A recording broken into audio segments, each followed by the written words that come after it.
واقع انگار که اوبامیانگ داره توی بازی GTA زندگی میکنه. این فراری از یه موتور قدرتمند V12 برخورداره و حداکثر سرعتش به 220 مایل بر ساعت هم میرسه. مهاجم بارسا فراریشو به طرز دلخواهش رنگ کرد و با انتقادهای زیادی هم روبرو شد. مثلا وقتی که یه پست اینستاگرام در مورد این کارش گذاشت، طرفدارای ماشین بازش عصبانی شدن و کامنت کردن این چه کاریه دیگه، خاک تو سرت، فراری باید قرمز باشه. اوبامیانگ هم در کمال پررویی جواب داد مهاجم سابق آرسنال دست از کارهای عجیب و غریبش بر نداشت و حتی لامبورگینی 300,000 دلاریشو مثل فراریش رنگ کرد و در پست اینستاگرام طرفداراشو دعوت کرد که مثل اون زندگی کنن.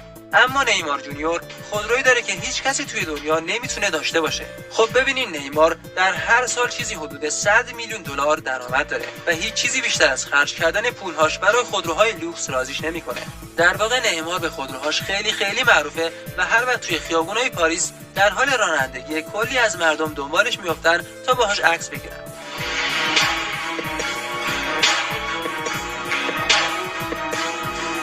ممکنه فکر کنین که نیمار برای رهایی از این مشکل از اوبر و تاکسی های اینترنتی استفاده میکنه. خب در سال 2019 نیمار درست بعد از امضای قرارداد 200 میلیون دلاریش با PSG دنبال یه چیز بهتر از آودی، فراری و بوگاتی بود، چیزی که هیچ کسی نتونه بخردش. یه لامبورگینی 4.5 میلیون دلاری، خودرویی که فقط 4 تا دونه ازش توی کل دنیا وجود داره.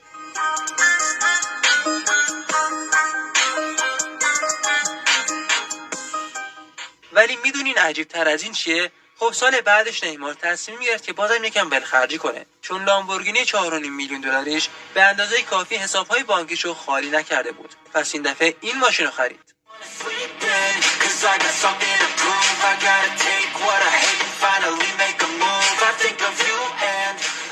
این خودرو که اسمش لایکن هایپر اسپورته از موتور دوقلوی F6 برخورداره و حداکثر سرعتش به 245 مایل بر ساعت هم میرسه. حتما یه دلیلی داشته که از این خودرو توی سریع و خشن استفاده شده. خب در نهایت یعنی 8 میلیون دلار ناقابل برای 2 تا خودرو. چی از این بهتر؟ خب کلکسیون خودروهای لیونل مسی 50 میلیون میارزه و حتی یکی از خودروهاش غیر قانونیه. همونطور که میدونین مسی بیشتر با آودی و مازراتی دیده شده. ولی در سال 2015 بعد از بردن بالون دور تصمیم گرفت که به خودش جایزه 2 میلیون دلاری بده و یکی از نایاب‌ترین خودروهای جهان رو بخره.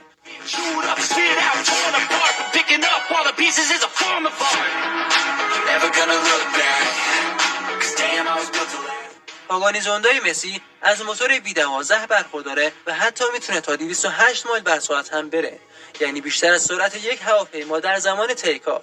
متاسفانه به محض اینکه مسی خودروی گرون قیمتش رو خرید و میخواست که ازش لذت ببره، پلیس ها ماشینش رو متوقف کردن و گفتن که ماشینش خیلی خطرناکه و برای رانندگی در داخل شهر اصلا مناسب نیست. امیدواریم که حداقل مسی بتونه پولش رو پس بگیره، چون که 2 میلیون دلارش به فنا میره. ولی با این اوضاع باز هم مسی یه گاراژ پر از خودرو به ارزش 48 میلیون دلار در اختیار داره.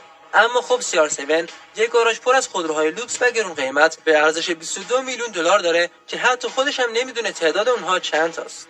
How many cars do you have right now? I don't know. Yeah.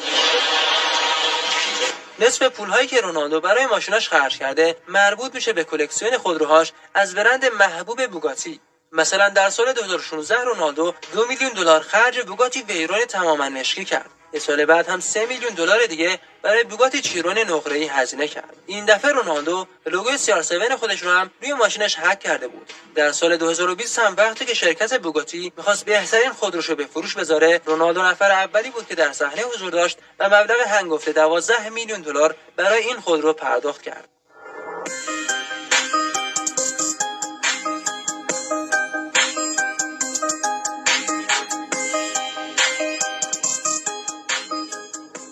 بوگاتی شنتوی تماما سفید از یه موتور 8 لیتره W16 برخورداره و میتونه تا 236 مایل بر ساعت هم بره. نکته جالب اینجاست که فقط 10 تا دونه از این خودرو در کل جهان وجود داره.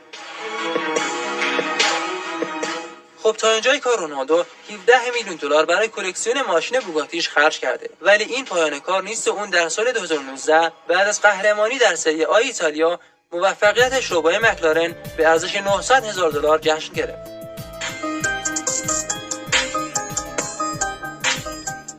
در کنار همه اینها CR7 به خودروهای رولز رویس هم علاقه زیادی داره و 2 مدل از این برند رو هم در اختیار داره، رولز رویس کولینان و رولز رویس فانتوم. اما از خودروی مورد علاقه رونالدو غافل نشیم و بپردازیم به لامبورگینی. رونالدو اونقدر به لامبورگینی علاقه داره که از مدل اونتادورز 2 تا در اختیار داره، یکی مشکی و یکی هم سفید.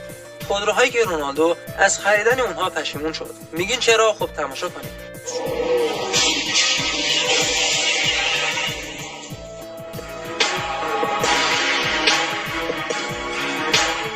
و حتی بدتر از این هم تصادف وحشتناک رونالدو در سال 2009 بود که خوشبختانه CR7 تونست از اون حادثه جون سالم به در بیاره، چون که اوضاع میتونست خیلی بدتر از این حرفا باشه.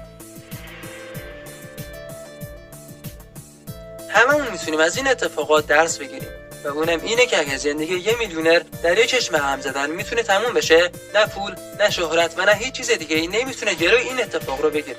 و این مسئله ثابت میکنه که هیچ کدوم از ما نباید خیلی سریع رانندگی کنیم و نرسیدن بهتر از رسیدن. اما در دنیای فوتبال یه بازیکنی هست که نه تنها از اشتباه رونالدو درس گرفته، بلکه از اشتباه خودش هم درس عبرت گرفته. همونطور که میدونین دیوید بکام یکی از بهترین بازیکن‌های تاریخ فوتباله. پس اصلا جای تعجب نیست که یک گاراژ پر از خودروهای فراری، لامبورگینی، پورشه و مکلارن داشته باشه.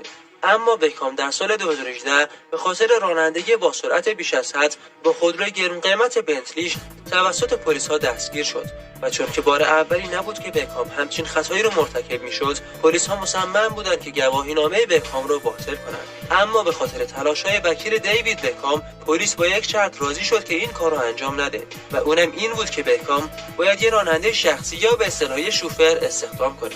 بکام در این مورد خیلی فکر کرد، چون که یه گاراژ پر از خودروهای لوکس و خفنی داشت که دیگه نمیتونه سوار اونها بشه. در نهایت بکام تصمیمش رو گرفت و از اونجایی که یک الگوی جهانی برای کل مردم جهانه، از خواسته لذت بخشش یعنی رانندگی صرف نظر کرد و با استخدام یه شوفر نشون داد که زندگی انسان مهمتر از هر چیز دیگه‌ای توی دنیا هست. خب دوستان، خیلی ممنون که تا اینجای ویدیو همراه من بودین. اگه از ویدیو لذت بردین، ویدیو رو لایک کنین و عضو چنل ما بشین.